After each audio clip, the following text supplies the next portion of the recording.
Hi-ho, Tudor-minded people. It's Philadelphia Carrie for Tudor Time Machine. The word I share with you this week is doth. Tudor Files. Doth is a most important word, for one cannot say, the great R.B., doth he love me? Unless one uses the word doth. Oh, of course he doth. In last night's performance, R.B. played Romeo, and he confided to me that when he said in the balcony scene, "Oh, she doth teach the torches to burn bright," he thought of me, moi. I am so fiery, I burn, I am a light in the night. Ladies, I must inquire, have you ever had a paramour who is an actor? He does not bumble and mumble, but speaks in dulcet tones. He uses the words of the greatest writers. Why, but the other morning, R.B. clutched my hand to his breast and spoke Marlowe's words to me. "Oh, thou art fairer than the evening air, clad in the beauty of 1,000 stars." Imagine this. I opened my eyes, and those were the first words to come to my ears. Oh, my! I shall tell you true. R.B. does not waste his time with ambages. He speaks the words of love with the finest of all quotations. I cannot tell you. It is as if I am being wooed by the greatest lovers of every play.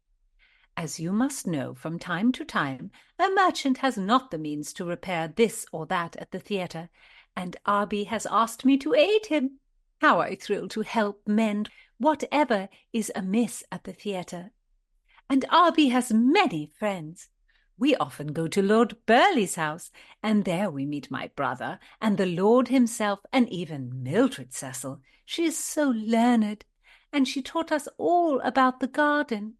It is filled with all sorts of plants, and one plant is from another country, and it is called a potato. When R.B. learned of this wonderful plant's name, he turned to me and said, "When I look to your beauty, what sort of potato am I?" And I knew it was spectator, for a potato is also a tater. Are we not a perfect pair?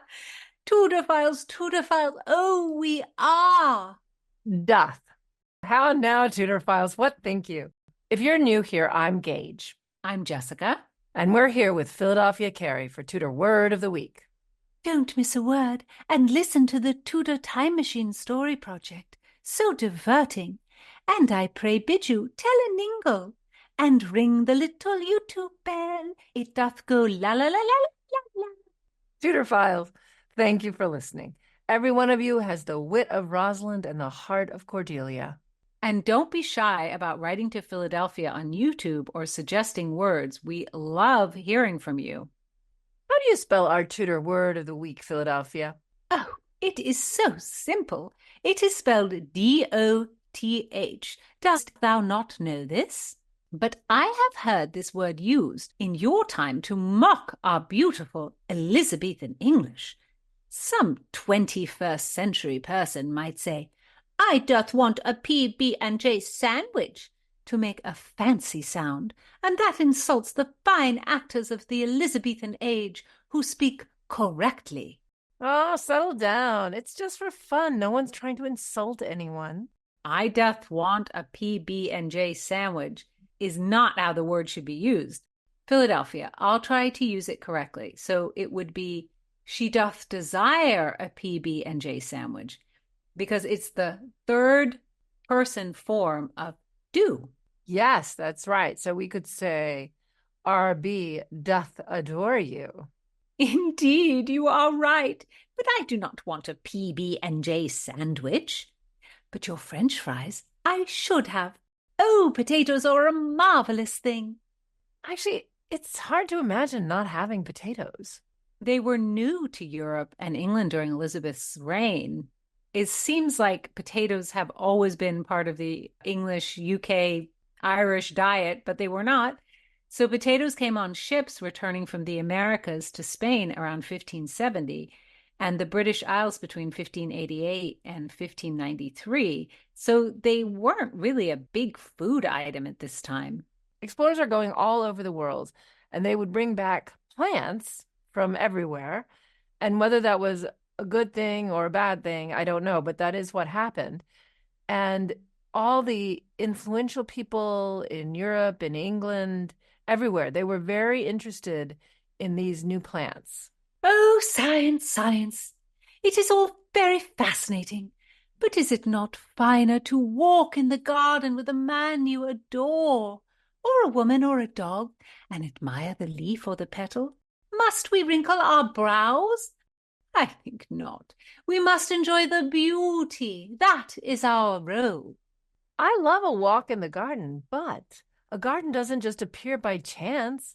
Philadelphia, people have to research, people plan, they think about growing times, how things will interact with each other, all sorts of things. A well-tended garden is a lot of work. So John Gerard, who was a barber surgeon, but who had always had a particular interest in plants, actually oversaw William Cecil's garden. And he also wrote a book classifying the plants based on leaf structure. Yes, and the book was called The Herbal, or, and this is a very practical name, General History of Plants.